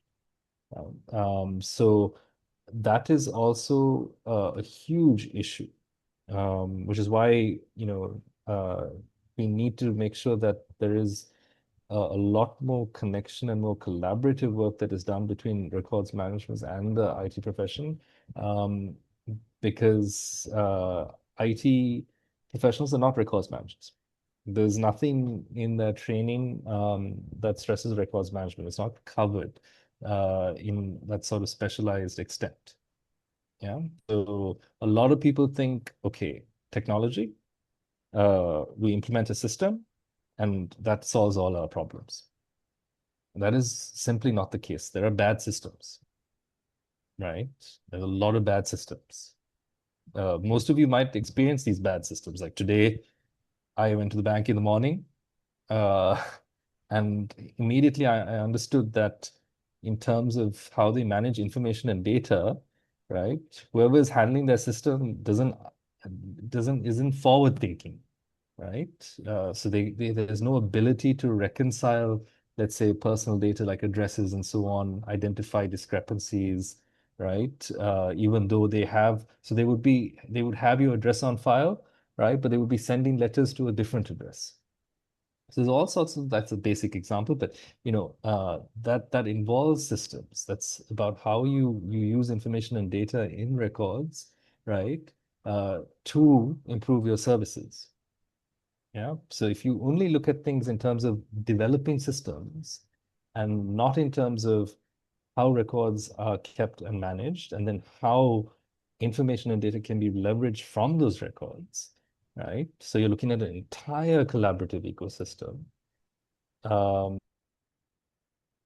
Answers are systems are not going to be fit for purpose. And that's a key, key phrase. Is it fit for purpose? For a public institution, being fit for purpose, having a system that is fit for purpose means at one level ensuring that records are captured to those standards, but then also being able to use those records for compliance, to support ongoing business functions and so on, right? And then also to serve citizens. So there's an entire area. So when you look at the digitalization processes, now certain certain agencies that are supporting these processes have understood that there's a problem here. You're digitalizing services, but the mess is still there. The mess, all the records are a mess. No one is sorting that out, right? But you're digitalizing services. So there's going to be a problem, right? At the end of the day, your services are going to hit a bottleneck because what you're relying on, your fundamental unit, which is the record, right, cannot be retrieved, cannot be used, or is at risk. Yeah. So there's no point. One thing that we will stress throughout this course is that when you look at an institution and its structures and its processes and what you have in terms of service orientations, right? A system, uh, based on technology, an entire system that is developed has to, if it intends to also look at records management, has to be informed by records management standards. Those principles have to be there. Those tools and methods also have to inform those systems. Otherwise, it's not going to work. Unfortunately, that is not understood. So we would just have these systems that are created that are unfit for purpose. And the same thing is happening in the private sector. And there's a reason why then, now with the public sector, we can say, okay, we need to scrutinize this a bit more. We need to ensure that there's systematic records management. In the private sector, obviously, it's a lot more difficult, but we've been thinking about, okay, records creation. What is created, what is maintained, what is potentially preserved, what is transferred to the archives, and so on. With the private sector, we really don't know what has been lost.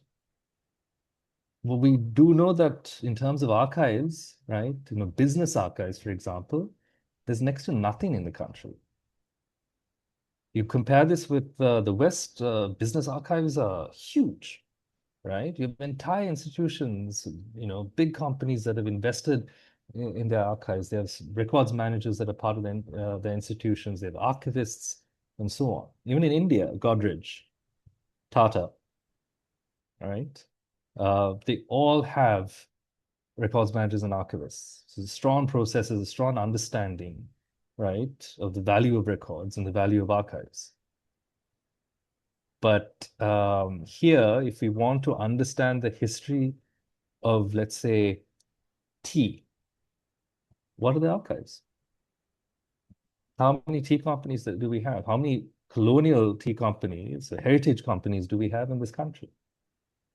I actually searched for the tea archives, not found anything. Yeah, so where are the records? I mean, people can say we were the first to develop this. We were the first to introduce this technology. We are 200 years old. My question is, okay, where's the evidence? Where are the records?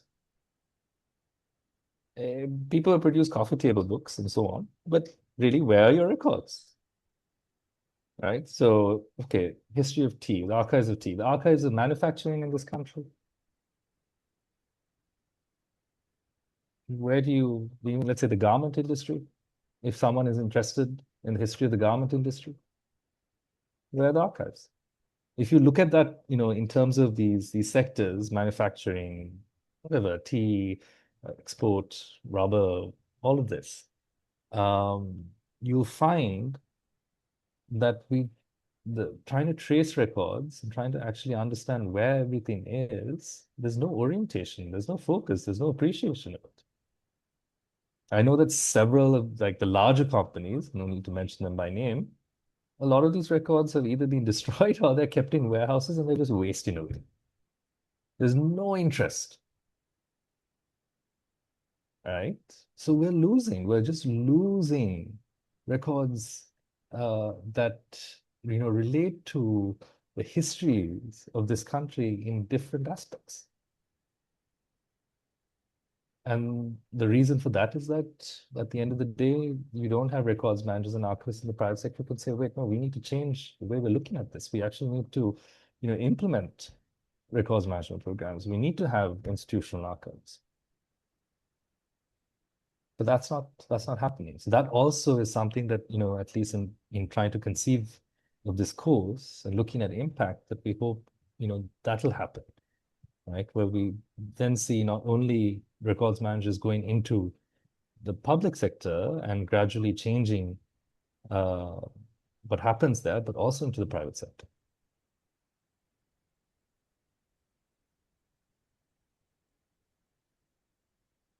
Anyone want to add to that? Or? Excuse me. Sorry. Please continue. Thank you. So in the article, there was, I'm sorry, I'm just trying to find it, but it was the beginning of the article where they talk about how there were private records and then they were sort of transferred to the treasury and that sort of situation. So it goes into the existence of this relationship between private records and also then this larger method of record keeping. And I was just wondering, in terms of community records or private records, not just companies, but individuals, are there any examples of that in contemporary sort of situations? Yeah, if you want to talk about maybe what The National private Archives have. collections we have. Private collection, yeah.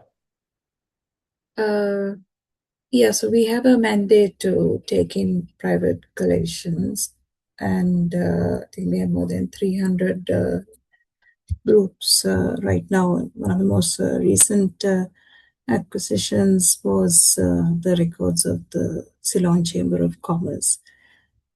I think going back to the 1830s, perhaps, and quite a number of them, maybe not as many as you'd have expected. So basically, we've got what survived. And we have private collections of various intellectuals.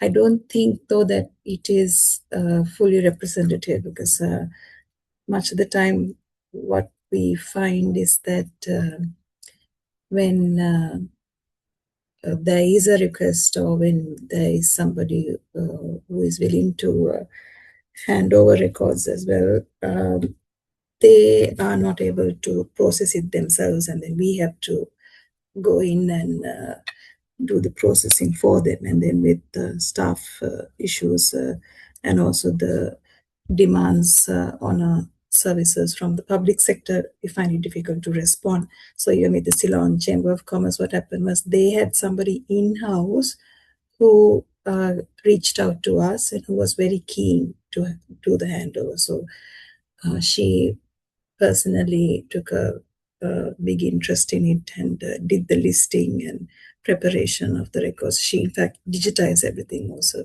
before the transfer, and then gave us both the original and the digital copy. So that sort of the processing work that is necessary takes a lot of time. And in terms of private sector reaching out to us for records management advice, I haven't seen that. After Ditwa, there were a couple of private banks that reached out, and we had to refer them to our retired conservators. Yeah,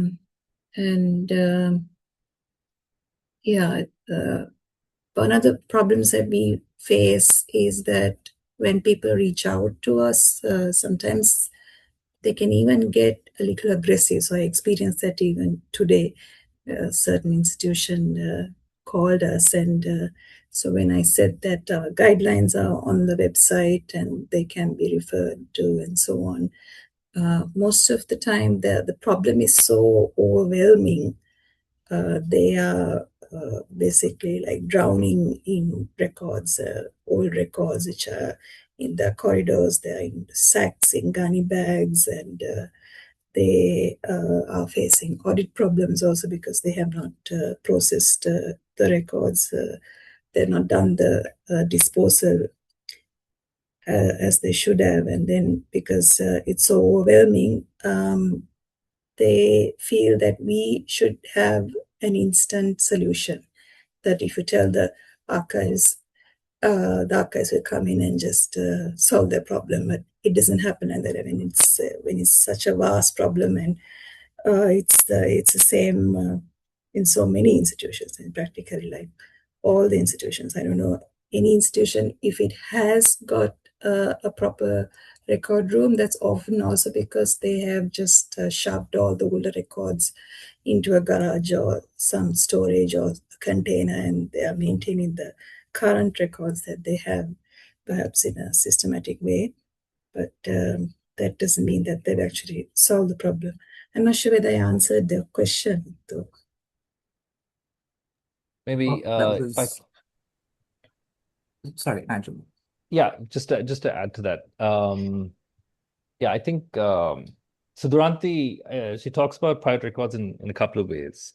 Two important points that she makes is that even in ancient societies, there was an emphasis on keeping private records, right? And that could be at a kind of individual level, but then in terms of various activities, merchants and so on, that's one point that she talks about. The other point, which is kind of interesting, just in terms of private versus public, yeah, where she talks about, I think it's in reference to Greece, about how eventually there was this focus on private records entering public space, right? And so being registered. And once it's registered, it has more credibility, more weight to it, yeah, because of the scrutiny on it and so on. Uh, that raises various questions just about the profession, how it sees records and so on. I think a lot has changed over time in terms of the value of private records, even community records, and so on. And just how we need to scrutinize records, whether they're in the public sector or in private hands. But the issue is where the resources lie, right? And what is actually managed at a private or community level. So obviously, private records, even community records, capture or reflect a vast amount of activities, different periods, different events, activities, and are extremely valuable, right?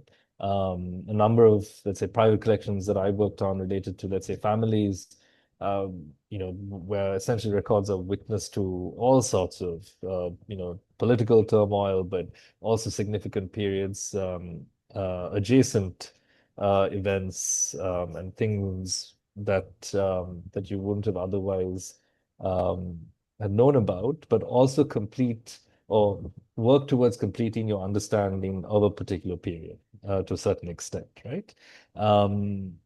But unfortunately, you have private collections and then also community records in whatever shape and form that takes, because that can be a bit nebulous at times. But that obviously need to be worked on, but the resources just aren't there to look at these different aspects. Yeah. So in general, when you think of private records, it's always, more often than not, it's of intellectuals, very important people. Yeah. So the everyday person who, let's say, is a factory worker who has kept records of, their labor in a particular institution might not get the same amount of attention as, let's say, a very famous historian or anthropologist or a politician and so on. But depending on how you look at it, they have been participants in particular events in a particular sector, and they might have records that are very valuable to understanding, let's say an industry, for example. So the only way that can get captured is if you have separate kind of sectors or institutions that look at documenting that aspect, right? Or setting up private archival institutions with a view to collecting and obviously accessioning those types of records, which obviously exist around the world, right? So you do have institutions that have that kind of focus. You do have national archive institutions that will set up specific programs to collect individual records, but with a view to a more representative focus. Capturing different people, different sort of stratas of society, and so on.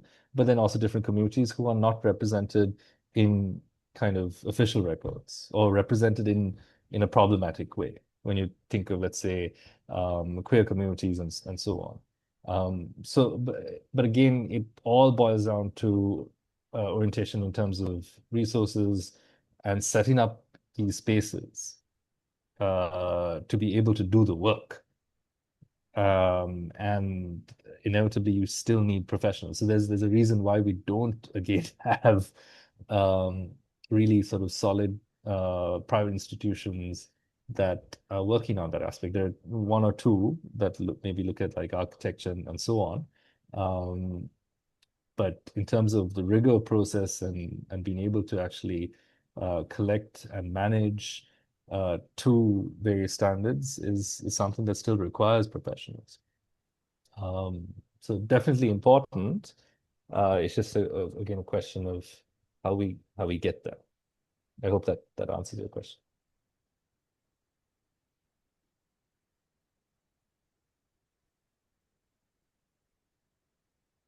So we had another question. I think it was from Tekla.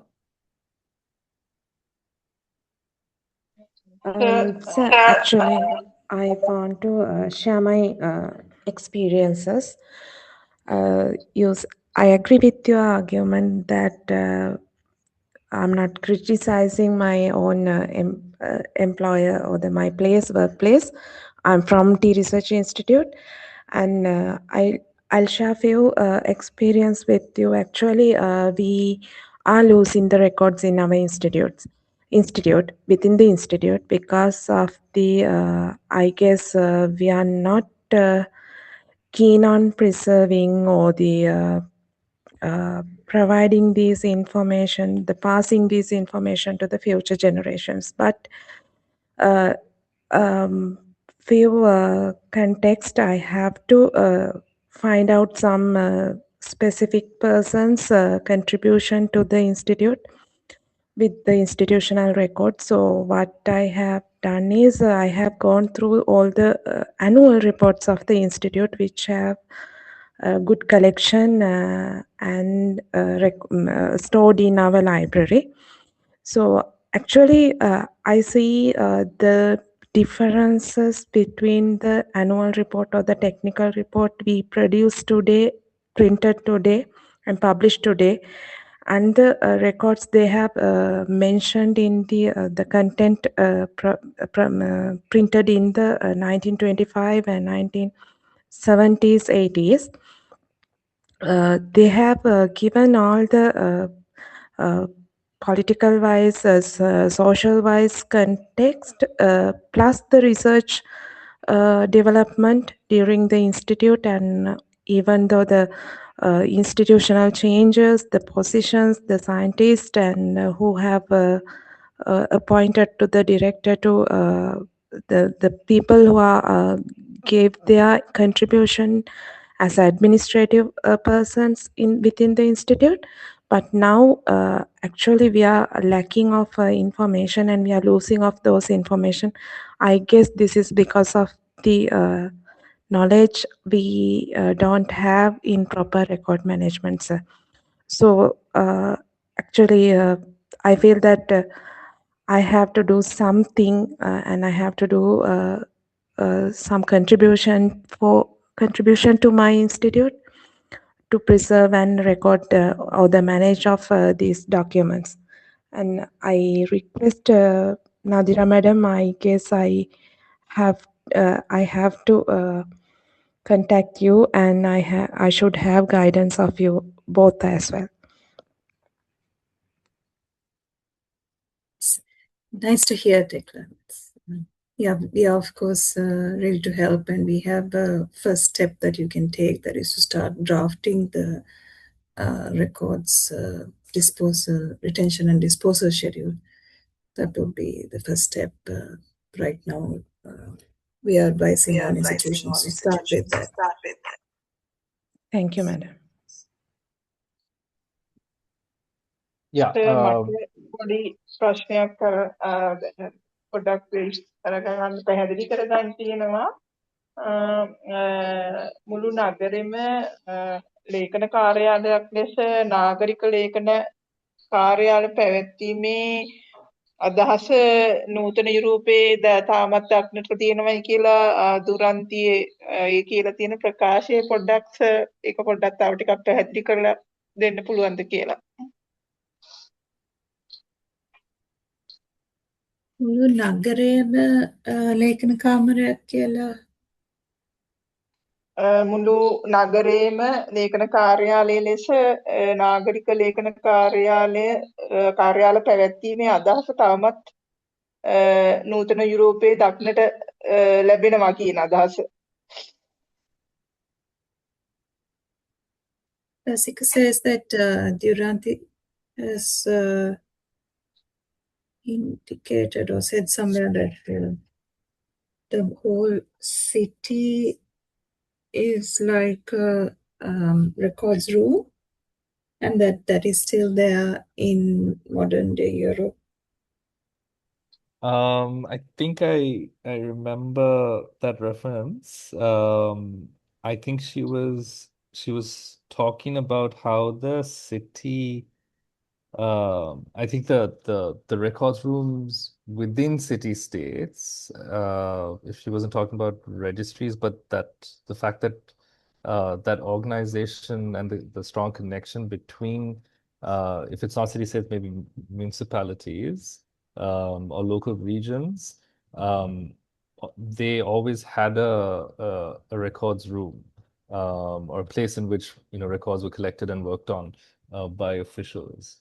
And that, to date, I think continues to inform how the municipalities work across Europe. Yeah, so it's more about, I think, rather than a hyper centralized focus, more about disaggregation and how you had sort of multiple points of collection and care in previous times, if that makes sense.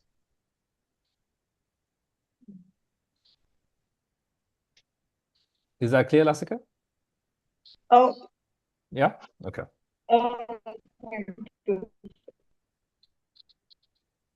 I just wanted to also Tekla's overall point. Just also thank you for sharing. It's important that all of you are able to share in that way. And obviously, there's nothing that will be sort of shared beyond this group.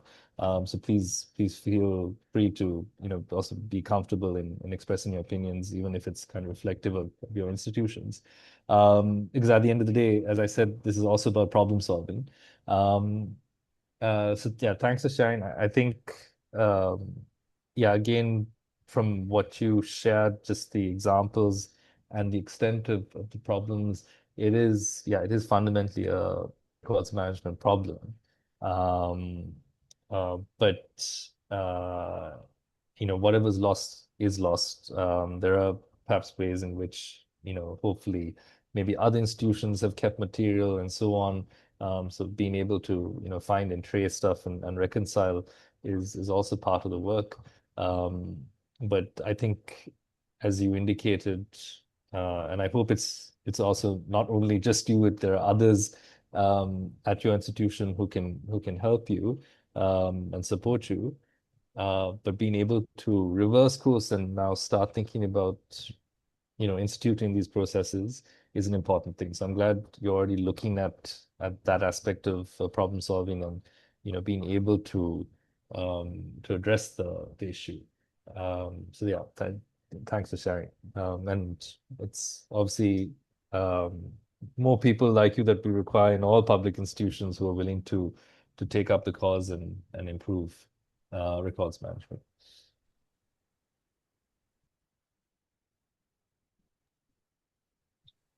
Thank you, sir. Any other comments?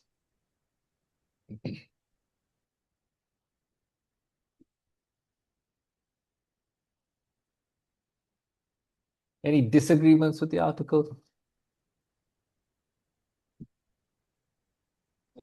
මට පැහැදිලි වෙච්ච දෙයක් තමයි මේක කියවනකොටත් අපේ තියෙන ලේඛන ඇසුරුනියුත්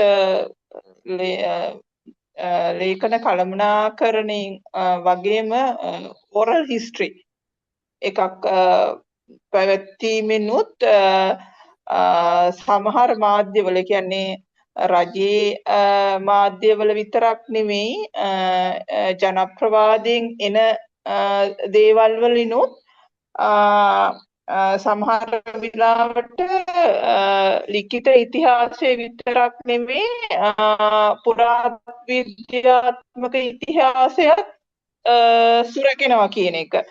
ඒ කියන්නේ මම උදාහරණයක් විදිහට දෙන්න කැමතියි ගජමනෝනාට අයිති ඒ ගජමනෝනාගේ මේ කතාවත් එක්ක කියවෙන ඉතිහාසයේ දෙනිපිටියේ නුගරුක ඒ සාහිත්‍ය මූලාශ්‍ර වලිනුත් මම හිතනවා ඒ යටත් විජිත යුගයේ ඒ ප්‍රදේශයේ පරිපාලකයන්ගේ වාර්තාවලත් සඳහන් වෙලා ඇති කියලා ඒ දෙනිපිටියේ රුක ගැන මේ වෙනකන් ජනතාව දැනුවත් වෙලා තියෙන්නේ ගජමන් නෝනා ඒ විදියට සම්බන්ධ ඓතිහාසික වෘක්ෂයක් විදිහට.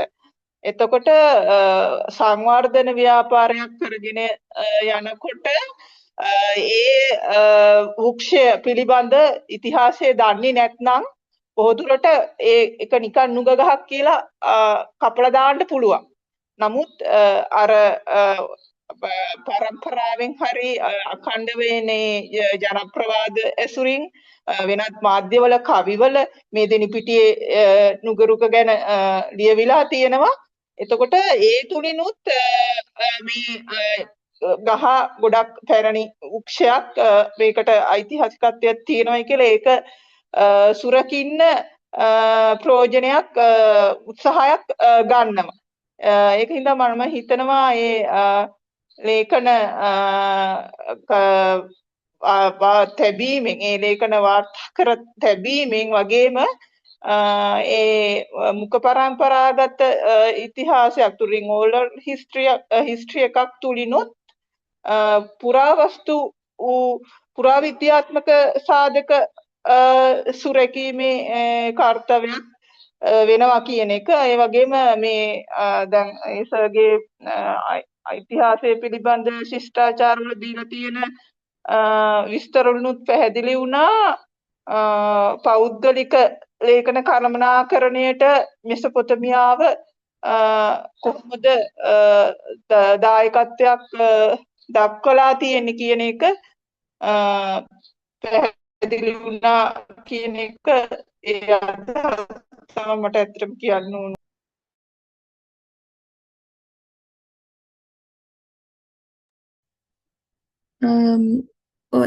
Lasika may so Lasika was explaining how as far as I understood, that there are myths or stories among the public, among communities, and oral histories can record that. And මෙසපොටේමියාවේ පෞද්ගලික ලේඛන ගැන මොකක්ද ලස්සය කිව්වේ? මට හරියට මේක තේරුන්නේ නැහැ ඒක.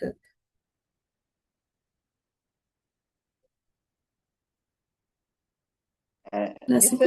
මෙසොපොටේමියානු ශිෂ්ටාචාරයේ අර ඒගොල්ලෝ අර සමහර ලේඛන සුරකින්න උත්සාහයක් දරලා තියෙනවා. ඒ කියන්නේ පෞද්ගලික නිවාසවල ලිඛිත ලේඛන තබා ගැනීමේ සම්ප්‍රදායක් කියන්නේ පටන් අරන් තියෙනවා කියලා තේරෙන සාහිත්‍යකයේ විතර වගේ.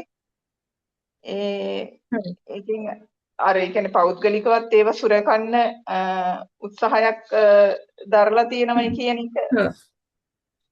Yeah, about private collections also being preserved, or they've tried to preserve them. There was also one point I think maybe is connected to one of the earlier questions that came up about the registration of private records. So when somebody took a document to the public institution, I forget what it was called. Then there was a registration, and then that it became a public record. Now that does not happen in the, at least it doesn't happen in Sri Lanka, that when you deposit a private record with the National Archives, it's not going to be considered a public record. It's still going to be a private archive. And so the conditions that apply to public records will not apply.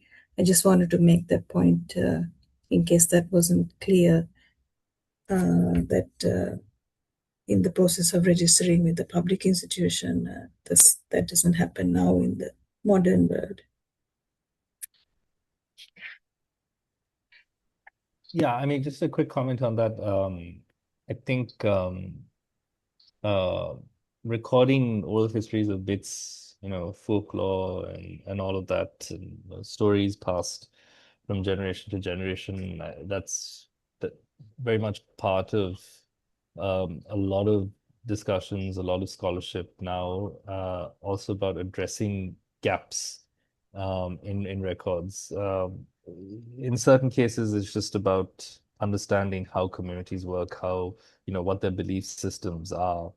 And what are these myths that continue to shape people's understanding and interaction with the world, right? So it's more interesting, and different people will find it interesting. So those are aspects just in terms of, again, creating records where none possibly exist, so that people can do research on them and so on for whatever reason.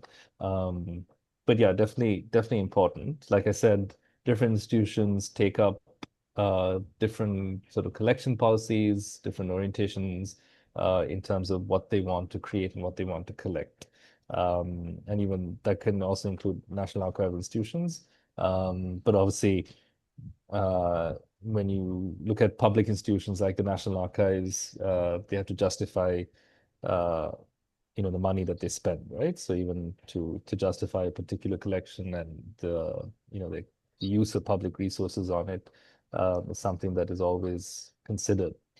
So invariably, you will probably have some types of material that aren't collected, but again, that is why we need alternative institutions and other institutions in the private sector who may decide to collect that material. But yeah, interesting point of view.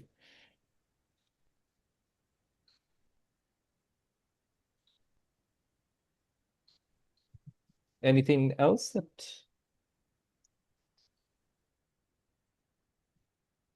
anyone wants to contribute?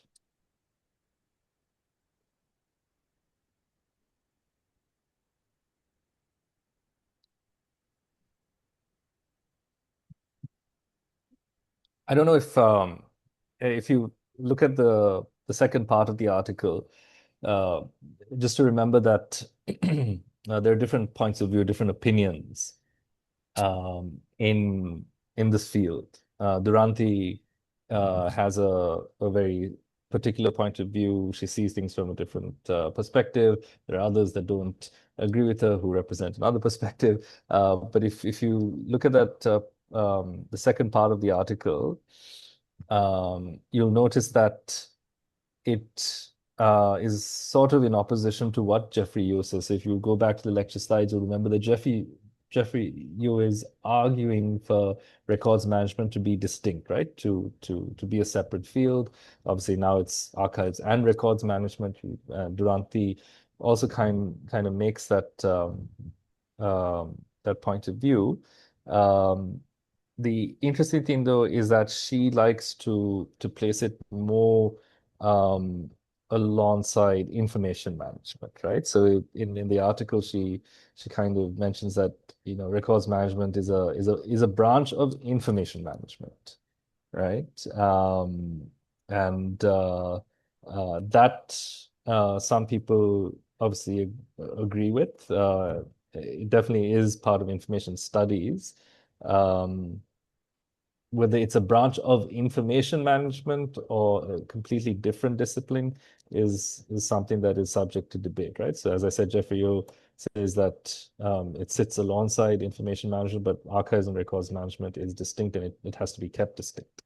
And there are various points of view about how information is obviously not fixed. It can be extracted, it shifts, and whereas records are fixed. But then there are others, Jeffrey Yeo covers this in one of his other books, where other people also believe that records aren't fixed, that they basically shift over time and space. So more theoretical points of view, but I just wanted to highlight that because at least from my perspective, I tend to believe that archives and records management has to be a distinct field, but it has to obviously work in cooperation with other fields of management, like information management, data management, and then other professions entirely like IT and so on. So, but yeah, just to highlight that you will, as you start reading and going into it, you'll see these different perspectives. So it's up to you to decide also on your own point of view and what you think should be advocated. But try and look for those different perspectives because that's also where there are some interesting debates.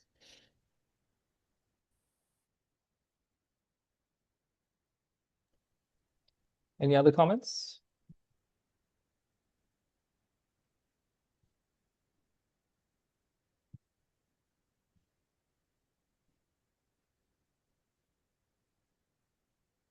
No?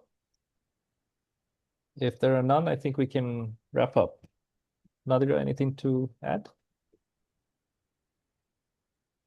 No, I think we can wrap up. Yeah. Okay. So thank you. That was an interesting discussion. Thank you to everyone who contributed. I hope gradually we'll get everyone else talking as well. But yeah, it always helps when someone opens up, and obviously the more people who contribute, and I guess that'll happen over time. So again, just to remind you that our next lecture is on Sunday at 9 a.m. and that lecture will be on defining records, the characteristics of records, and we'll be looking at records management again. But we will really be focusing in on defining records and the characteristics of records. And then the tutorial for that lecture will be in the afternoon at 1 o'clock from 1 to 3. Please look at the LMS and look at the tutorial resource. It's just a video. And I've asked you to kind of consider some aspects of the video so that we can have a discussion about records and the nature of records and what constitutes a record and so on. And yeah, if there's nothing else, we'll see you on Sunday. Yeah, Nadira, anything to add? Yeah. No, we'll Yeah. see each other. We'll meet online on Online, Sunday. yes. Yes. All right. Thank you, everyone. Thanks again for a productive session. Thank you, you. sir. Thank you, madam. Thank you, sir.